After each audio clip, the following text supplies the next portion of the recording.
My name is Latoya, this is my husband Gregory, and this is our beautiful son Ethan, and God has called us to South Sudan.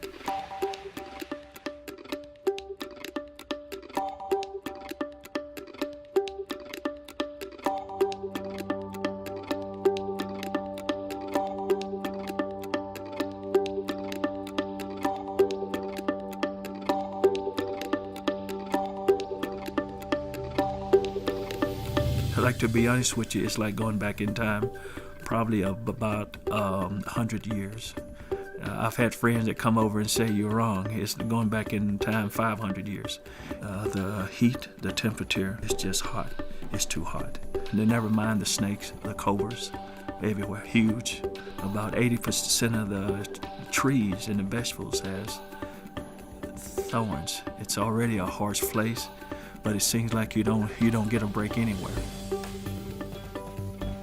When I come out of my compound, it's already rolling.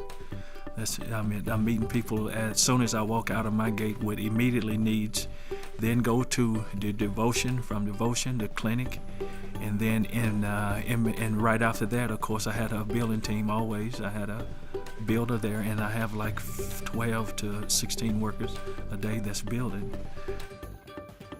The average building will take about 5,000. Like cement blocks, like the center blocks. There's no such thing as buying them there. Everything is material is raw. We store it by just purchasing sand and cement and stone and gravel and things like that. There's no pre-bought anything. We have some block molds, and they actually hand make all of our blocks with those. Our school is functioning like daily. We do have trained teachers. Most of them are coming from Kenya. On a daily basis, we are probably averaging about 200 students a day. Actually, the first day we started school, everyone was just one class, and there would be some from 2-year-old to 20-year-old, and they started in a pre-K really. And which works out good, because now we've been there I think for 7 years, and we are up to grade 6 now.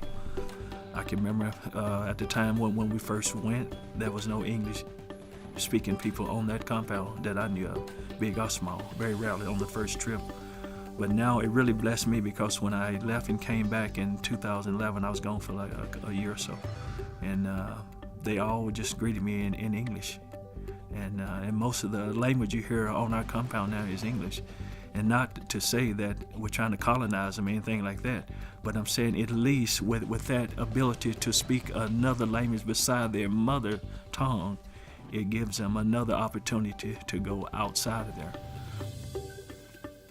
These kids walk 1 to 2 miles from the villages, and most of them are bare naked, and just for them to come there, they come with this expectation. They're not coming to receive food or anything. They come to receive the word of God. And it just breaks my heart, They've got nothing. Some of them are sick. And yet they look forward to coming, just to Sunday school. Having a clinic here is important. And that's one of the things, even though I don't have any experience in medical, but I really push and see that being one of the top needs and draws there also. Just small things, like malaria. There's no telling how many kids a year die from it. It's no joke. Like I say, I've had it myself, and I thought I was dying. Felt like I wanted to die, really. I never felt that bad in my life. But there's just a lot of other small, diseases just like that the clinic here really have saved probably thousands of lives. Food, that's a big issue. A lot of them are hungry in the mornings when they wake up, and they're not crazy. They can smell me cooking food, and and how can I say I don't have anything to give you?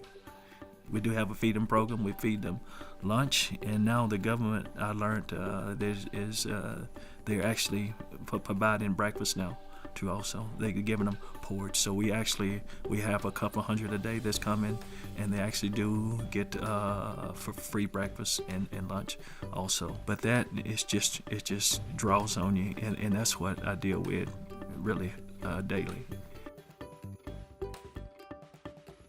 To be honest with you, it's hard for me to answer that. It really is, because it's pretty much it's all bad, and it's all sad. You live in that environment for so long, you just become hardened about a lot of things, and you know that's just the way of life. And if you try to fix every small thing, you see there's no way. My hope would be is we continue, on the spiritual side first. We understand that, and we know that, but we do need to, on the humanitarian side, do something that can couple with the spiritual side, so where they can go to other countries and get educated and come back and be able to take care of their family and not just be beggars from generation to generation and generations. So it all works together, really.